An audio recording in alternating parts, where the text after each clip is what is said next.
Hey guys welcome back to the channel GK quiz Odia. आज विषय वस्तु इंडियन पासपोर्ट भारतीय पारपत्र। वर्तमान भारत में केते प्रकार पासपोर्ट रही से सब विषय जानिबा पूर्व प्रथमे जानिबा भारत में प्रथम थर पई किए पासपोर्ट विषय आलोचना करथिले। 200 वर्ष पूर्व भारत में चाणक्य निज लिखित अर्थशास्त्र रे मौर्य काल रे पासपोर्ट विषय वर्णना करथिले। Aadhaar card, PAN card, voter card परी पासपोर्ट मध्य एक परिचय पत्र अटे, जहाँकि उड़ाजहाज रे गोटे देशरू अन्य देश को यात्रा करिबारे निहाती आवश्यक। केवल पासपोर्ट थिले जड़े व्यक्ति गोटे देशरू अन्य देश को यात्रा करि परिबे नाही। सेतिपई अनुमति पत्र जहाँको कि इंग्लिश रे वीजा कहा जाए ताहा नितांत आवश्यक। वीजा को केउ समय मिलुछि एवं केउ कारणरू मिलुछि ताकु नहीं दुई भाग रे विभक्त करा जायछि। वीजा केउ समय मिलुछि से समय को नहीं वीजा को तीन भाग रे विभक्त करा जायछि। Pre visa, visa on arrival एवं विदाउट वीजा। प्री वीजा अर्थात कौन से देश को जीवा पूर्व आपण केउ कारणरू सही देश को यात्रा करबा पई चाहुछंती एवं केते समय सेठारे रहिबा को चाहुछंती ताहाको जणाई सही देश को जीवा पूर्व सही देशर सरकारक ठारू अनुमति पत्र अर्थात वीजा आनी उड़ाजहाज रे से देश को यात्रा करि परिबे ताकू प्री वीजा अर्थात पूर्व वीजा बा पूर्व अनुमति पत्र कहा जाए। द्वितीय रे वीजा ऑन अराइवल। एही व्यवस्था सेतेबेले लागू होइथाय जेतेबेले आपणक देशर बंधु देश किंबा आपणक सरकारंकर आउ कौनसी देश सहित भल संपर्क रही एवं आपणक देशवासी उपरे सही देशर सरकारंकर विश्वास रही सही देशर सरकार सेतेबेले आपणको एही परमिशन देइथांती बिना वीजा अर्थात बिना अनुमति पत्र रे आपण सही देशर प्रवेश करि परिबे। मात्र सेठारे पहुँचीबा परे आपणको वीजा तैयारी करिबाकू पड़िथाय। एहाकू वीजा ऑन अराइवल कहा जाए। तृतीय रे विदाउट वीजा। बिना वीजा रे जेउ देशर नागरिकों को जेते अधिक देश रे प्रवेश अधिकार मिली थाए सही देशर पासपोर्ट को सेते शक्तिशाली बोली विवेचना करा जाए। बिना वीजा रे गोटे देश रे प्रवेश करिबा अर्थात सही देश एवं सही देशवासी उपरे अन्य देश मानकर एवं अन्य देशर सरकारंकर विश्वास रही। एही प्रकारर प्रवेश केवल अंतर्जातीय स्तर रे गोटे देशर नागरिक माने कौनसी अनैतिक कार्यकलाप किंबा आतंकवाद, बोमा विस्फोरण, उड़ाजहाज अपहरण परी संगीन मामला रुजु न होइथिले सही प्रकारर वीजा अर्थात अनुमति पत्र दिया जाइथाय। विश्व रे बिना वीजा रे जेउ देशर देशवासी को जेते अधिक देश रे प्रवेश मिली थाए सही वीजा को सेते शक्तिशाली बोली विवेचना करा जाइथाय।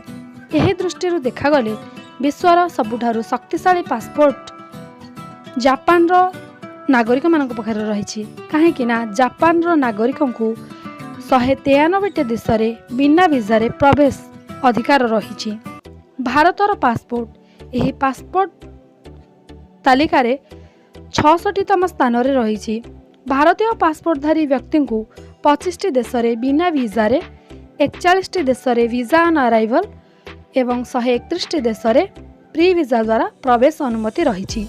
एबे चलंतु विदेश को यात्रा करिबा कारण को नहीं वीजार प्रकारभेद जानिबा। विदेश यात्रा करिबार कारण को नहीं वीजा को अनेक भाग रे विभक्त करा जायछि। सेति मध्यरु 6टी वीजा गुरुत्वपूर्ण रही। तबे चलंतु से विषय रे संक्षिप्त रे आलोचना करिबा। प्रथम रे पर्यटक अनुमति पत्र टूरिस्ट वीजा। जेतेबेले विदेश को बुलिबा पई यात्रा करिबाकू पड़िथाय सेतेबेले टूरिस्ट वीजा आवश्यक होइथाय। द्वितीय रे ट्रांजिट वीजा। जेतेबेले तृतीय स्थान को जीवा पई द्वितीय स्थान रे रहिबाकू पड़िथाय एवं कनेक्ट फ्लाइट रे आपण तृतीय स्थान को यात्रा करंदी सेतेबेले ट्रांजिट वीजा आवश्यक होइथाय। तृतीय रे बिजनेस वीजा। जेतेबेले विदेश रे वाणिज्य करिबा पई अनुमति दरकार सेतेबेले बिजनेस वीजा आवश्यक अटे। चतुर्थ रे टेम्पोरारी वर्किंग वीजा। विदेश रे अस्थायी रूप रे कार्य करिबा पई एही अनुमति पत्र नितांत आवश्यक। पंचम रे स्टूडेंट वीजा। विदेश रे अध्ययन करिबा पई स्टूडेंट वीजा निहाती आवश्यक अटे। 6 नंबर रे चिकित्सा वीजा मेडिकल वीजा विदेश रे चिकित्सा कराइबा पई मेडिकल वीजा आवश्यक अटे। एबे चलंतु जानिबा भारत रे केते प्रकार पासपोर्ट रही। भारत रे 3 प्रकार पासपोर्ट रही। प्रथमटी हेउछि नील रंगर जहाँकि नॉर्मल पासपोर्ट अटे बा साधारण नागरिक छात्र व्यापारी पर्यटक माने जहाँ व्यवहार करते। द्वितीय रे ऑफिशियल पासपोर्ट जहाँकि धला रंगर अटे यह केवल सरकारी कर्मचारी मानक पई उद्दिष्ट। धला रंगर पासपोर्ट नॉर्मल पासपोर्ट ठारू अधिक शक्तिशाली अटे। यह केवल सरकारी कार्य पई व्यवहृत होता है।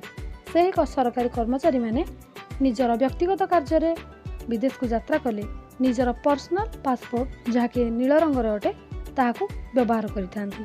निजर व्यक्तिगत कार्य पई कौनसी सरकारी कर्मचारी यही धला रंगर पासपोर्ट को व्यवहार करि परिबे नाही। एबे चलंतु तृतीय पासपोर्ट विषय रे जानिबा जहाँकि सबुठारु शक्तिशाली अटे। एहार नाम हेउछि तृतीय पासपोर्ट हेउछि डिप्लोमेट पासपोर्ट जहाँकि खैरा रंगर अटे। यह केवल आईएएस आईएफएस माने व्यवहार करती। यह राष्ट्रदूत माने मध्य व्यवहार करते। डिप्लोमेटिक पासपोर्ट रे विदेश को जाइथिले कौनसी व्यक्ति उपरे फौजदारी मामला किबा सेमानकु अरेस्ट करा जाय परिबो नाही। डिप्लोमेटिक पासपोर्ट रे यात्रा करिबा पई वीजार कौनसी आवश्यकता नाही। ए पासपोर्ट भारतीय राष्ट्रदूत माने व्यवहार करती। ए पासपोर्ट रखिथिबा सरकारी कर्मचारी को नॉर्मल पासपोर्ट रखिथिबा व्यक्ति विशेषज्ञ ठारू यातायात समय अधिक सुविधा सुजोग मिलता है। चतुर्थ पासपोर्ट कर्मचारी पासपोर्ट जहाँकि कमला रंगर अटे। केवल 10म श्रेणी शिक्षागत योग्यता रही कर्मचारी जो माने कि विदेश रे कार्य करने चाहती सेमानकु ह्यूमन ट्राफिकिंग अवैध श्रमिक शोषण ठारू रक्षा करने सरकार जल्दी यही प्रकार पासपोर्ट बाहर करने को जाउछंती। यही पासपोर्ट द्वारा केवल 18 देश को यात्रा करिवार सुजोग मिल पारिबो। यही पासपोर्ट वर्तमान सुधा भारत में लागू करा जाय नहीं, मात्र बहुत जल्दी लागू होबार संभावना रही। जदि आपण माने इंडियन पासपोर्ट एवं वीजा विषय रे अधिक सूचना जानिबा को चाहंती तेबे कमेंट बॉक्स रे कमेंट करि जणांतु। Do like share and subscribe our channel GK quiz Odia. Thank you for watching.